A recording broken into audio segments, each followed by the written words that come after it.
फैज़ इब्राहीम शम्सुल हक मुबारक ऐ खुदा बरसरो बरबाग मादा एम तुफैले मुस्तफा। আল্লাহ তাআলার ইশক আর প্রেম আমার দিলের মধ্যে নাই।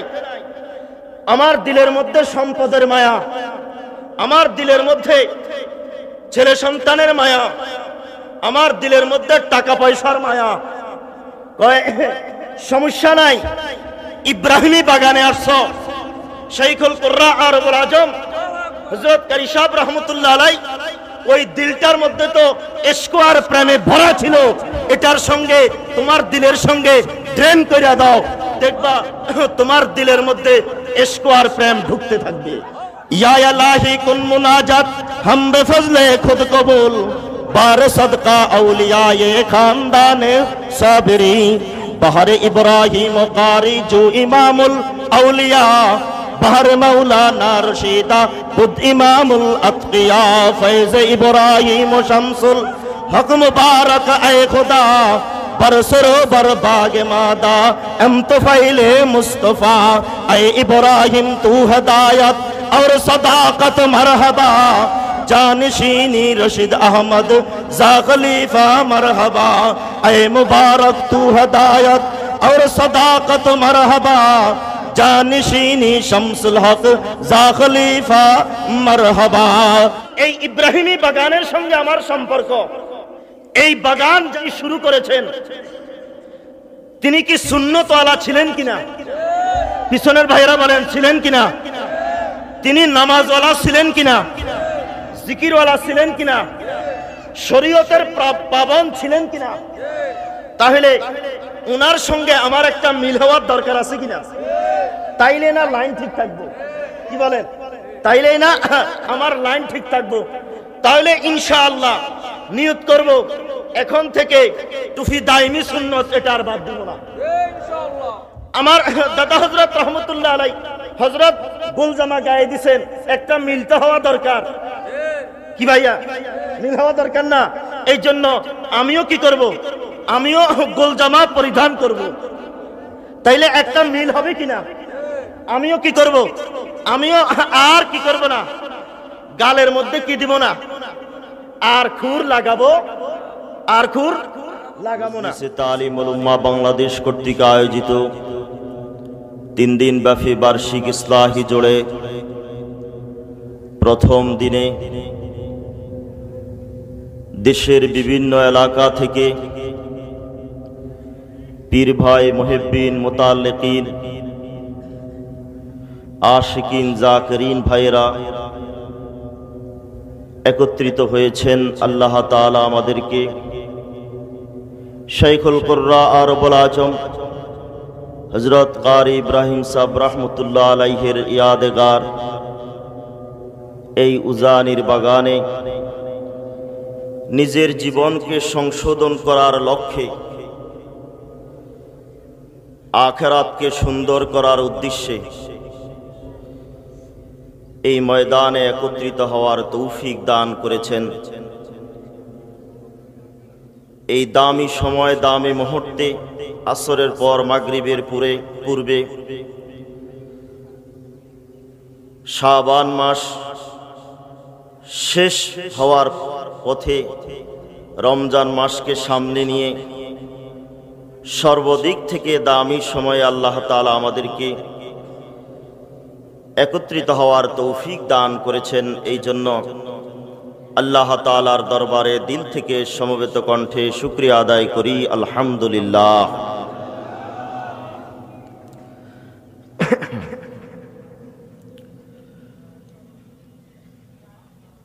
যে সমস্ত মহামনীষীরা যুগে যুগে মানুষের ইসলাহ তথা সংশোধনের রাস্তায় মেহনত করেছেন, ওই সমস্ত মহামনীষীরা একে একে দুনিয়ার জগৎ থেকে চলে গেছেন।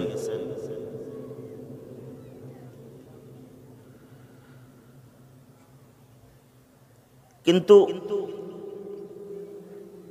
কিয়ামত পর্যন্ত আল্লাহ তাআলা এই সংশোধনের রাস্তা বাকি রাখবেন।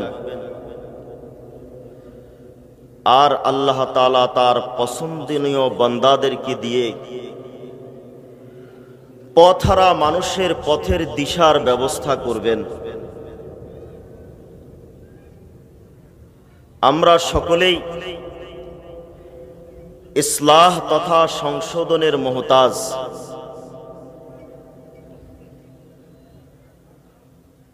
বর্তমান সময়ের একজন উল্লেখযোগ্য মুরব্বী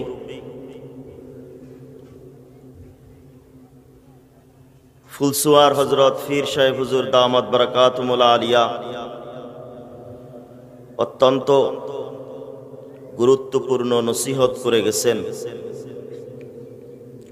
নসিহত তো বড়রাই করবেন, শুধু নির্দেশ পালনার্থে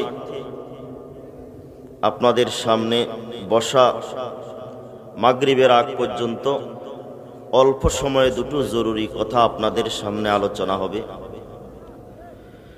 একটা নির্ধারিত বিষয় সম্পর্কে আলোচনা করতে হবে।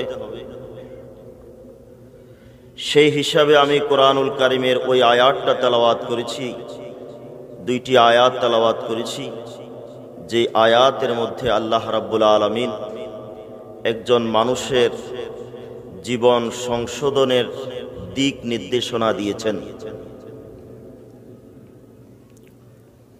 সূরাতুল ফুরকানের ২৭ এবং ২৮ নম্বর আয়াত আল্লাহ রাব্বুল আলামিন ইরশাদ ফরমান, আউযু বিল্লাহি মিনাশ শাইতানির রাজীম ওয়া ইয়াওমা ইয়া'আদ্দুয যালিমু আলা ইয়াদাইহি ইয়াকুলু ইয়া লাইতানি ইত্তাখাযতু মা'আর রাসূলি সাবিলা। আল্লাহ তাআলা বলেন, সেদিন জালেমরা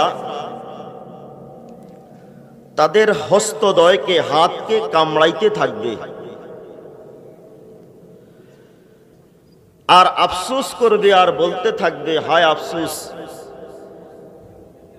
আমি যদি রাসূলের পথ অবলম্বন করতাম। ইয়া লাইতানি লাম ইয়া ওয়াইলাতা লাইতানি লাম আত্তাখিজ ফুলানান খালিলা।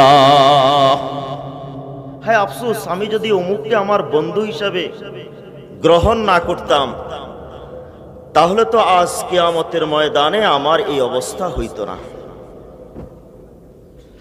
এটা হলো আয়াতের শাব্দিক তরজমা। একটা বিশেষ ঘটনার পরিপ্রেক্ষিতে আল্লাহ তাআলা এই আয়াতকে অবতীর্ণ করেছেন।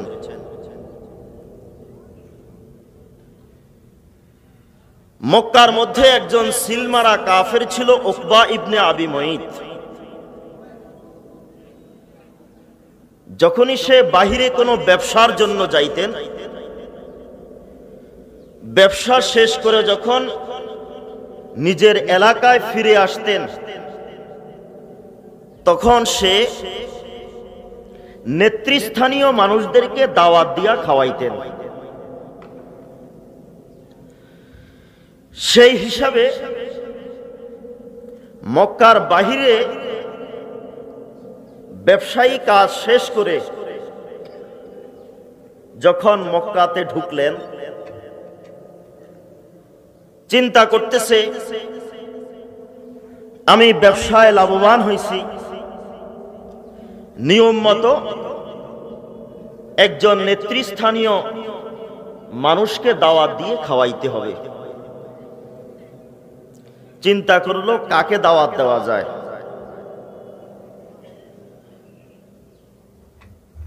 এই জন্য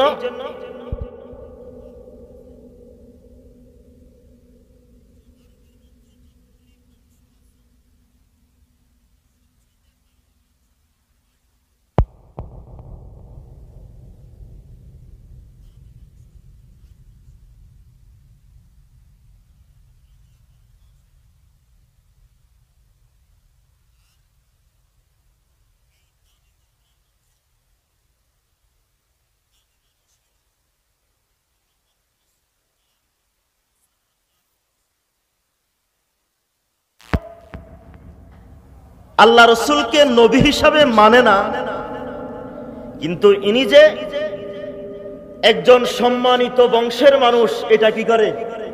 মানে। সেই হিসাবে আল্লাহ রসুল সাল্লাল্লাহু আলাইহি সাল্লামের কাছে দাওয়াত নিয়ে গেলেন, বললেন যে আপনি আমার বাড়িতে দাওয়াত গ্রহণ করতে হবে। আল্লাহ রসুল বললেন তোমার বাড়িতে আমি দাওয়াত গ্রহণ করব, একটা শর্ত আছে। শর্ত হইল তোমাকে কালিমার শরবত পান করে মুসলমান হইতে হবে, তা না হইলে আমি কি করব না? তোমার দাওয়াত গ্রহণ করব না।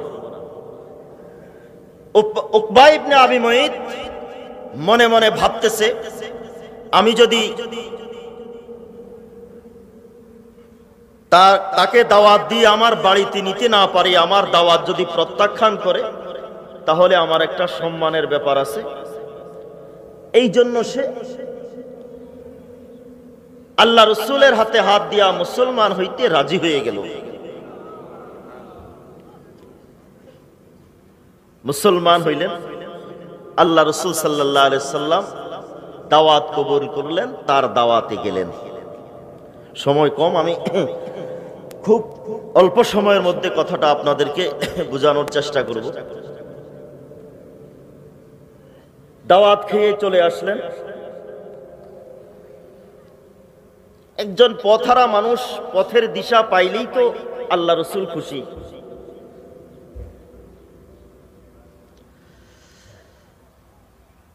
এই উকবা ইবনে আবি মুঈতের একজন বন্ধু ছিল, নাম হলো উবাই ইবনে খালফ।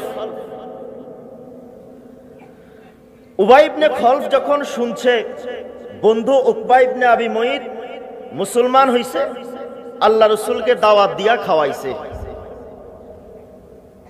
এই জন্য সে রাগে অগ্নিশর্মা হয়ে বন্ধুর সঙ্গে বয়কট ঘোষণা দিল। বন্ধু উকবা ইবনে আবি মুঈত তার সঙ্গে দেখা করতে যখন গেল, বলল তোমার সঙ্গে কথাবার্তাও নাই, বন্ধুত্বের সম্পর্কও নাই, তোমাকে আমি বয়কট ঘোষণা করলাম। বলল কেন বন্ধু? শুনছি তুমি নাকি মুহাম্মাদের ধর্ম গ্রহণ করছো। সবাই বলেন সাল্লাল্লাহু আলাইহি ওয়াসাল্লাম।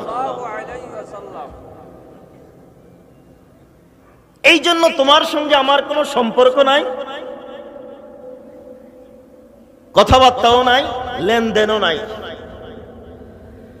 বলল বন্ধু আসলে আমি মুসলমান হইছি, কালিমা পড়ছি, কথা সত্য, কিন্তু আন্তরিকভাবে নয়, জবানে। আন্তরিকভাবে নয়, জবানে। আমার বাড়িতে মুহাম্মদ সাল্লাল্লাহু আলাইহি সাল্লাম দাওয়াত কবুল করতেছে না, মুসলমান না হইলে, এই জন্য আমি সাময়িক মুসলমান হইছি, আসলে আমি আন্তরিকভাবে কি হই নাই, মুসলমান হই নাই। উবাই ইবনে খালফ বলতেছেন যে তোমার এই কথা আমি বিশ্বাস করি না। বলল বন্ধু বিশ্বাস না করলে কি করা লাগবে আমাকে একটু বলেন, কি করলে তুমি আমার কথা বিশ্বাস করবা? উবাই ইবনে খালফ বলে বিশ্বাস করব তখন যদি তুমি আমার পরামর্শ মতো একটা কাজ করতে পারো। সেটা হলো এখন তুমি যাইবা মুহাম্মাদের দরবারে, যায়া বলবা যে আমি আসলে আন্তরিকভাবে মুসলমান হই নাই, শুধুমাত্র আমার বাড়িতে দাওয়াত দিয়ে খাওয়ানোর জন্যই মুসলমান হইছি। এই কথা বইলা বলবা নেও তোমার কালিমা তোমাকে ফিরাইয়া দিলাম। এই কথা বলি যদি মুহাম্মাদের শরীরের মধ্যে থুতু নিক্ষেপ করতে পারো তাহলে আমি বিশ্বাস করব। সবাই তো নাউজুবিল্লাহ কইলেন না? এই কমবক্ত উকবা ইবনে আবি মুঈত বন্ধুর কথায় প্রভাবান্বিত হয়ে বিশ্বনবী মুহাম্মদুর রাসূলুল্লাহ সাল্লাল্লাহু আলাইহি সাল্লামের দরবারে উপস্থিত হইলেন।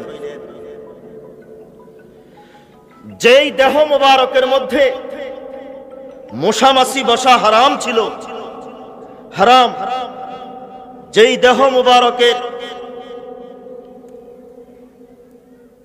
আল্লাহ রাব্বুল আলামিন যার সৌজন্যে আসমান আর জমিনকে সাজাইলেন, চারে কায়নাতকে সাজাইলেন,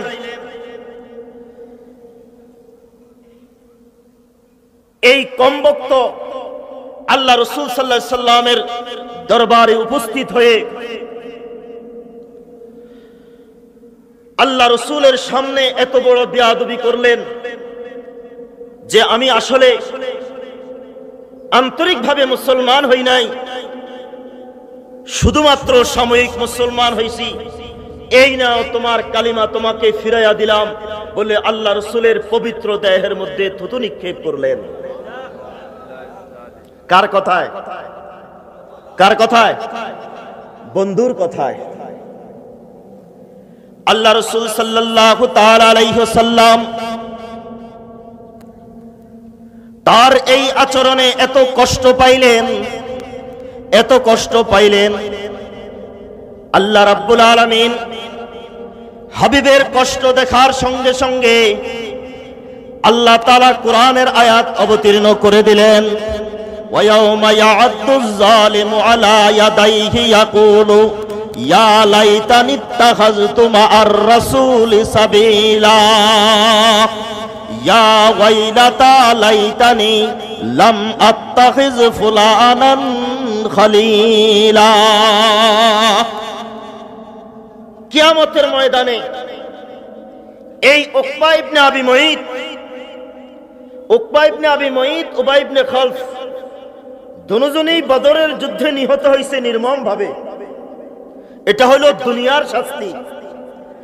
আখিরাতের শাস্তি হইল ময়দানে মাহশরে নিজের হাতকে কামড়াইতে থাকবে আর আফসোস করতে থাকবে আর বলতে থাকবে, হায় আফসোস, আমি যদি মুহাম্মদুর রাসূলুল্লাহর পথ ধরতাম তাহলে আজকে আমার এই কঠিন শাস্তি হইতো না, আজকে আমার এই অবস্থা হইতো না। হাত কামড়াইতে থাকবে, হাত খেয়ে ফেলবে, আবার হাত দান করা হবে, আবার হাত খেয়ে ফেলবে, আবার হাত দান করা হবে। কার কথায়? কার কথায়? এবার আসেন, হযরত ইমাম গাযালি রাহমাতুল্লাহি আলাইহি বলেন, একজন মানুষের জীবন সংশোধন হওয়ার জন্য চারটা রাস্তা বাতাইছেন। কয়টা রাস্তা? মুখস্থ কইরা এরপরে যাইতে হবে বাড়িতে। কয়টা রাস্তা?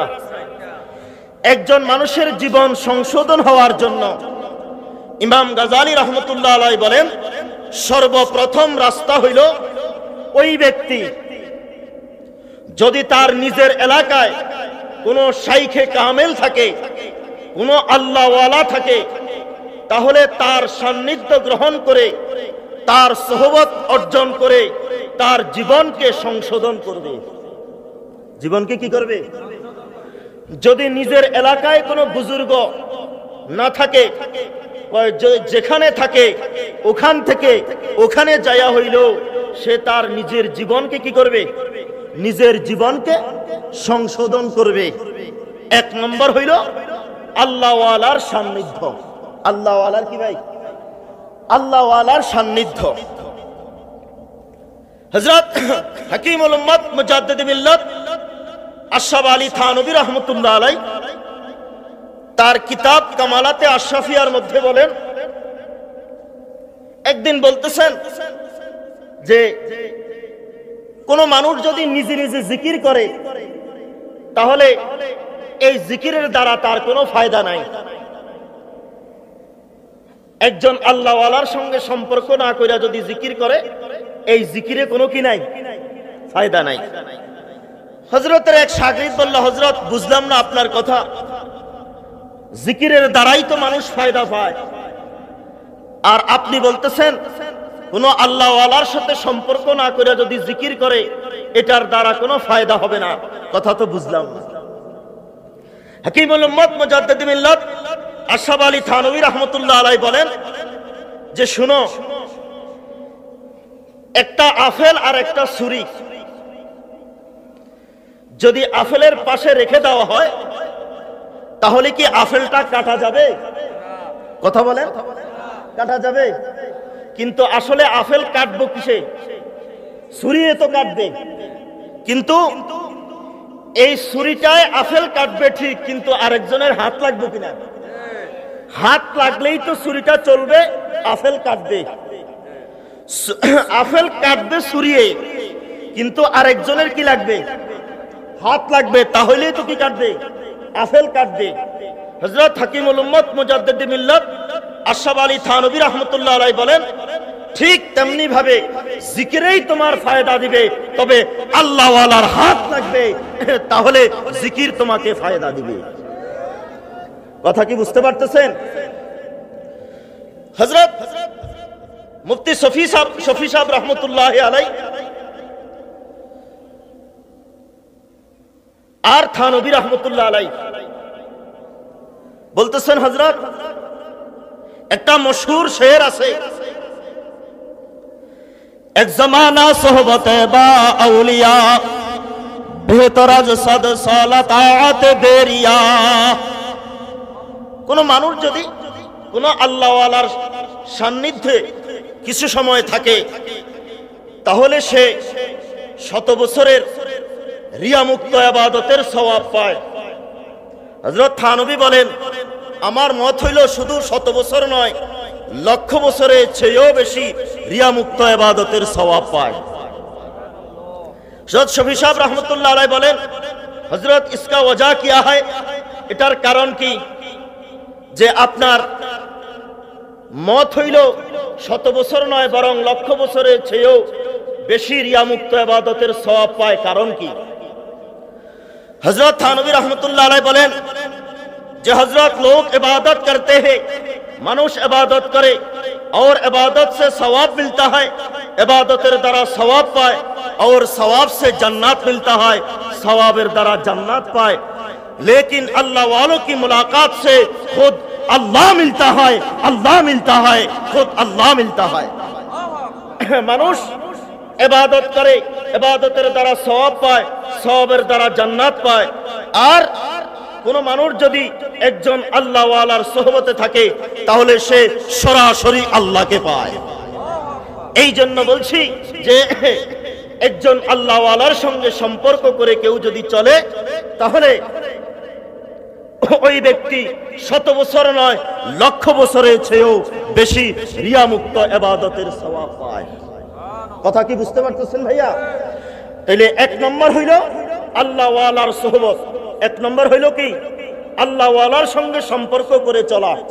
হযরত থানভী রাহমাতুল্লাহ আলাইহি বলেন যে 2টা পুকুর পাশাপাশি, এক পুকুরের মধ্যে মাছ নাই, আরেক পুকুরের মধ্যে মাছ আছে। যেই পুকুরে মাছ নাই, এখন এই ব্যক্তি যদি চায় যে মাছওয়ালা পুকুর থেকে আমার পুকুরে কিছু মাছ আসুক, তাহলে এই লোকটা কি করবে?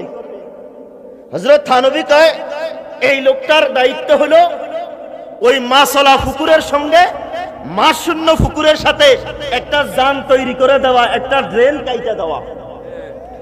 ড্রেন যখন কাইটা দিবে তখন আপনা আপনি মাছওয়ালা পুকুর থেকে এই পুকুরের মধ্যে কি ঢুকবে? মাছ ঢুকবে কিনা? হযরত থানভী কয় তোমার দিলের মধ্যে আল্লাহ তাআলার ইশক আর মারিফত নাই, এটা খালি। যেই দিলের মধ্যে ইশক আর মারিফত আছে, কয় এই দিলের সঙ্গে তোমার দিলের সঙ্গে একটা ড্রেন তৈরি করে দাও। আর যখন ড্রেন তৈরি করে দিবা তখন ইশক আর প্রেমওয়ালা দিলের থেকে তোমার খালি দিলের মধ্যে আল্লাহ তাআলার ইশক আর প্রেম ঢুকতে থাকবে। আমরা যারা এখানে এসেছি, আমার দিলটা খালি, আমার কথা বলতেছি, আমার দিলটা কি খালি? আল্লাহ তাআলার ইশক আর প্রেম আমার দিলের মধ্যে নাই। আমার দিলের মধ্যে সম্পদের মায়া, আমার দিলের মধ্যে ছেলে সন্তানের মায়া, আমার দিলের মধ্যে টাকা পয়সার মায়া। কয় সমস্যা নাই, ইব্রাহিমী বাগানে আসছো। শাইখুল কুররা আরবুল আজম হযরত কারি সাহেব রহমতুল্লাহ আলাই ওই দিলটার মধ্যে তো ইশক আর প্রেমে ভরা ছিল, এটার সঙ্গে তোমার দিলের সঙ্গে ড্রেন করে দাও, দেখবা তোমার দিলের মধ্যে ইশক আর প্রেম ঢুকতে থাকবে। या इलाही कुन मुनाजात हम बेफजले खुद कबूल बार सदका औलिया ये खानदान साबिरी बहर इब्राहिम कारी जो इमामुल औलिया बहर मौलाना रशीदा खुद इमामुल अत्किया फैज़ इब्राहिम शम्सुल हक मुबारक ए खुदा बरसरो बरबाग मादा एम तुफैले मुस्तफा ए इब्राहिम तू हदायत और सदाकत मरहबा जानशीनी रशीद अहमद जा खलीफा मरहबा ए मुबारक तू हदायत और सदाकत मरहबा जानशीनी शम्सुल हक जा खलीफा मरहबा सोहबते सा लेह तुरा सा लेह कुनाद सोहबते ता लेह तुरा ता लेह कुनाद सोहबते आ लेम तुरा आ लेम कुनाद सोहबते जाहिल तुरा जाहिल कुनाद सोहबते जा किर तुरा जा किर कुनाद सोहबते गा फिल तुरा गा फिल कुनाद। কথা বুঝতে পারতেছেন ভাইয়া? সময় তো একেবারে কম, অনেকগুলি জরুরি কথা ছিল। এই 3 দিন এই জন্য এসেছি আল্লাহ ওয়ালাদের সোহবতে। এখন হযরত দাদা হযরত রহমতুল্লাহ আলাই যেই সম্পদ রেখে গেছেন তাদের সঙ্গে সম্পর্ক করে আমার জিন্দেগিকে পরিবর্তন করার উদ্দেশ্যে এখানে মিলিত হয়েছে কিনা বলেন? দারুল উলুম দেওবন্দ মাদ্রাসা, দেওবন্দ তার 7টা মসজিদ। এই 7টা মসজিদের মধ্যে একজন মূর্খ মানুষ, মধ্যম বয়সী, যখনই মসজিদে আসি ঢুকতেন তখনই তার শরীরের আলোতে মসজিদটা আলোকিত হয়ে যাইত। জিজ্ঞাসা করা হইল যে আপনি কি আমল করেন যে আমলের কারণে আপনার মসজিদে আসার সঙ্গে সঙ্গে আপনার শরীরের আলোয় মসজিদটা আলোকিত হয়ে যায়, এমন কি আমল আপনি করেন? কয় আসলে আমি তেমন কোনো আমল করি না যে আমলের কারণে আমার শরীর থেকে আলো বাইর হয়।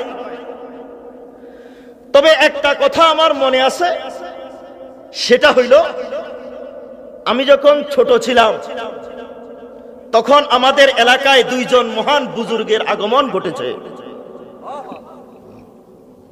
একজন হইলেন শাহ ইসমাইল শহীদ রহমতুল্লাহ আলাই, আরেকজন হলেন সৈয়দ আহমদ বেরলভী রহমতুল্লাহ আলাই। এই 2 মহান বুজুর্গ আমাদের এলাকায় এসেছে। যেই 2 মহান বুজুর্গ বালাকোটের ময়দানে শাহাদাত বরণ করেছেন।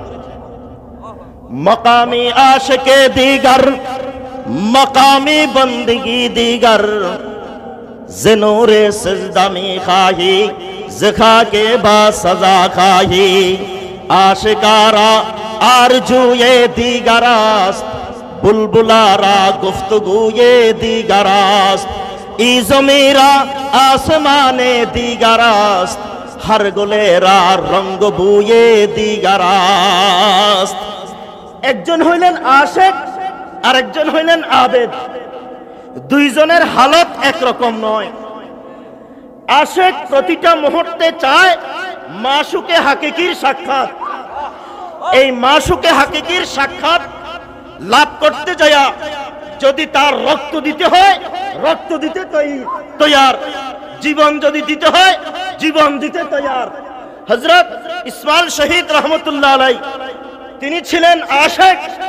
এই জন্য বালাকোটের ময়দানে আল্লাহর রাস্তায় রক্ত দিয়ে শাহাদাত বরণ করে, শাহাদাত মানে সাক্ষী, আল্লাহর দরবারে রক্ত দিয়ে আল্লাহকে সাক্ষী করলেন, আল্লাহ জীবনের সব কিছুর চেয়ে সবচাইতে বেশি আপনাকে ভালোবাসি। মকামে আশিকে দিগার, মকামে বন্দগি দিগার, ज़नूरे सिलदमी खाही ज़िखा के बाद सजा खाही, आशिकारा आरज़ूए दीगरास्त, हर बुलबुलारा गुफ्तगूए दीगरास्त, ई ज़मीरा आसमाने दीगरास्त, हर गुलेरा रंग बुए दीगरास्त। আল্লাহর রাস্তায় তারা জীবন দিয়েছেন। কয় এই দুই মহান বুজুর্গ আমার এলাকায়, আমাদের এলাকায় এসেছে। আসার পর আমি খবর শুনে তাদেরকে দেখতে গেছি। তখন তো কিছুই কি করি না, বুঝি না, শুধু দেখার জন্য গেছি। তো দেখার জন্য গেছি যখন, যাইয়া তাদের সামনে বসছিলাম কিছু সময়। বসার পরে এই দুই মহান বুজুর্গ আমার দিকে একটা তাওয়াজ্জু দিছে, তাওয়াজ্জু, আমার দিকে একটা দৃষ্টি দিছে, নজর দিছে। দেওয়ার পর আমার কাছে অনুমান হইছে আমার ভিতরে কেমন যেন আলো আলো লাগে, আলো আলো লাগে। এরপর থেকে যেখানে যাই ওখানে আমার শরীর থেকে কি বাইর হয়, আলো বাইর হয়। এটা আমার কোনো বুজুর্গি নয়, এটা ওই দুই মহান বুজুর্গের নেক নজর, নেক দৃষ্টির বরকত। কথা কি বুঝছেন ভাইয়া? তাইলে এক নম্বর হইল আল্লাহ ওয়ালার সঙ্গে কি করা, সম্পর্ক তৈরি করা। ইমাম গাজালি রহমতুল্লাহ আলাইহি বলেন, যদি তুমি কোনো আল্লাহ ওয়ালার সন্ধান না পাও তাহলে তুমি কি করবা? দুই নম্বর তরিকা, দুই নম্বর পদ্ধতি হইল এমন একজন বন্ধু নির্বাচন করবা, যেই বন্ধুর সঙ্গে সম্পর্ক করার দ্বারা অতীত জীবনে তুমি নামাজি ছিল না, এই বন্ধুর সঙ্গে সম্পর্ক করার কারণে এখন নামাজি হয়ে গেছো। অতীত জীবনে তুমি ধূমপান করতা, এই বন্ধুর সঙ্গে সম্পর্ক করার কারণে এখন ধূমপান ছেড়ে দিছো। আগে তুমি শেভ করতা, দাড়ি ছাঁচতা, এখন এমন একজন বন্ধুর সঙ্গে সম্পর্ক করেছো যার কারণে এখন আর তুমি কি করো না, দাড়ি কামাও না। হযরত কাসেম নানুতুবি রহমতুল্লাহ আলাইহি প্রথম জীবনে তিনি ব্যাংকে চাকরি করতেন। এরপর দারুল উলুম দেওবন্দ মাদ্রাসার প্রতিষ্ঠাতা, ওনার সঙ্গে একজন বাংলা শিক্ষিত, নাম ছিল হাফেজ সাহেব, হাফেজ আহমদ সাহেব। আমাদের গ্রামে, আমাদের এলাকায় বহুত মানুষ আছে না নামে হাফেজ আহমদ, আসলে কি না কোরআনের হাফেজ না, নামে কি হাফেজ আহমদ।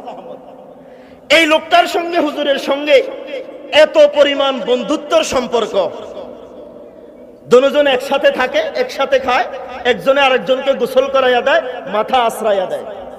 কিন্তু হাফেজ আহমদের কি ছিল না, দাড়ি ছিল না। মানুষ এটা নিয়ে হাসাহাসি করে যে কাসেম নানুতুবির মতো মানুষ এরকম একটা লোকের সঙ্গে উঠা বসা করে, চলাফেরা করে। এক কান দুই কান হইতে হইতে এটা হযরতের কানে আসছে। আমার ভাইয়েরা খুব খেয়াল করে বুঝতে হবে, এক কান দুই কান হইতে হইতে হযরতের কানে আসছে। আসার পরে কিছু আর বলে না। আজকে হাফেজ আহমদ সাহেব হযরতের সঙ্গে মোলাকাতে যখন আসছে, আসার পরে একটু মন খারাপ। তো বলতেছে, হুজুর আপনার মন খারাপ কেন? কয় হাফেজ আহমদ, আমি একটা সিদ্ধান্ত নিছিলাম। কয় কি? কয় আমার সাথে যে আপনার সাথে যে সম্পর্ক, এটা নিয়ে মানুষ হাসাহাসি করে। কয় তাহলে হুজুর কি করবেন? কয় মানুষ যে হাসাহাসি করে এই জন্য চিন্তা করছি আগামীকাল থেকে আমি আপনার মতো হয়ে যাব। হুজুর আপনি আমার মতো হইবেন বুঝলাম না। কয় আমি আপনার মতো হয়ে যাবো মানে? মানুষ হাসাহাসি করে, আমার দাঁড়ি আছে আপনার দাঁড়ি নাই, আপনি মাথায় টুপি দেন না, পাঞ্জাবি গায়ে দেন না। তো এখন মানুষ হাসাহাসি করে, এই জন্য চিন্তা করছি আমি আর দাঁড়ি রাখবো না, মাথায়ও টুপি দিব না, পাঞ্জাবিও গায়ে দিব না। তো আপনার মতো হয়ে গেলে তো আর মানুষ কি করবো না, হাসাহাসি করবো না। তো হুজুর আপনি উল্টাকা বলেন, আপনি কে আমার মতো হইবেন? আমি না আপনার মতো হবো। আল্লাহু আকবার। আমি না আপনার মতো হবো, আপনি কে আমার মতো হইতেন? হযরত কাসেম নানতুবি কয় না, একটা তো হওয়া লাগবে, একটা তো কি, একটা তো হওয়া লাগবে, তাইলেই তো আর মানুষ সমালোচনা করবে না।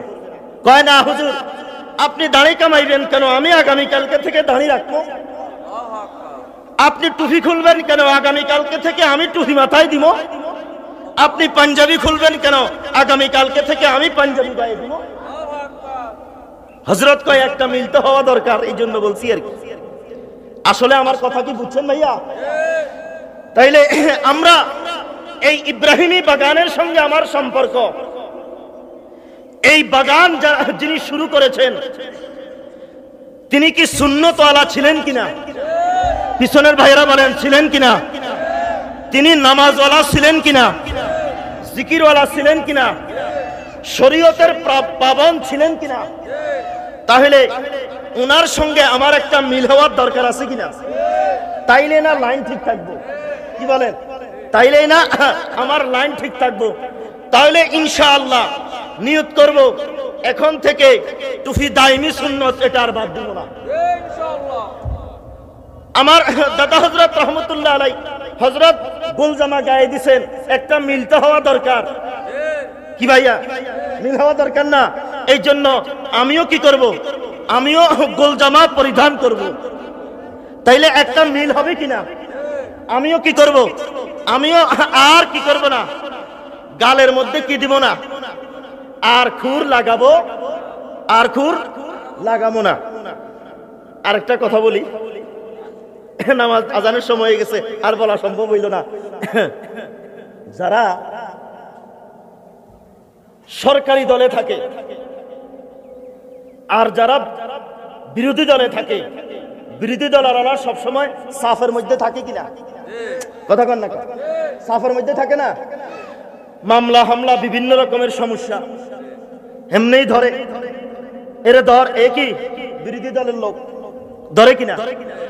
কবরের মধ্যে যাওয়ার পর যদি আমার লেবাস পোশাক না থাকে, আমার সুরত যদি সুন্নত অনুযায়ী না থাকে, ফেরেশতারাও তো কইব এরে ধর বিরোধী দলের লোক। তখন কি করব? কথা বুঝছেন না? তাইলে অর্থাৎ কি, আমি আল্লাহ রাসূলের সত্যিকারী সুন্নতওয়ালা আদর্শ উম্মত নয়, আদর্শ উম্মত নয়। ওই মুহূর্তে আমাকে কি কেউ সহযোগিতা করবে? কথা বলেন, করবে? আমাকে তো কেউ সহযোগিতা করবে না। এই জন্য ভাইয়া এই 3 দিন আমরা এখান থেকে পাক্কা ইরাদা করে যাব, ভবিষ্যৎ জীবন আমার সুন্নতওয়ালা হবে। ঠিক আছে তো ইনশাআল্লাহ? তাইলে 2 নম্বর তরিকা হইল এমন একজন বন্ধু নির্বাচন করব, যেই বন্ধুর সঙ্গে সম্পর্ক করার দ্বারা আমার জিন্দেগি পরিবর্তন হবে। আমার জিন্দেগি কি হবে? পরিবর্তন হবে।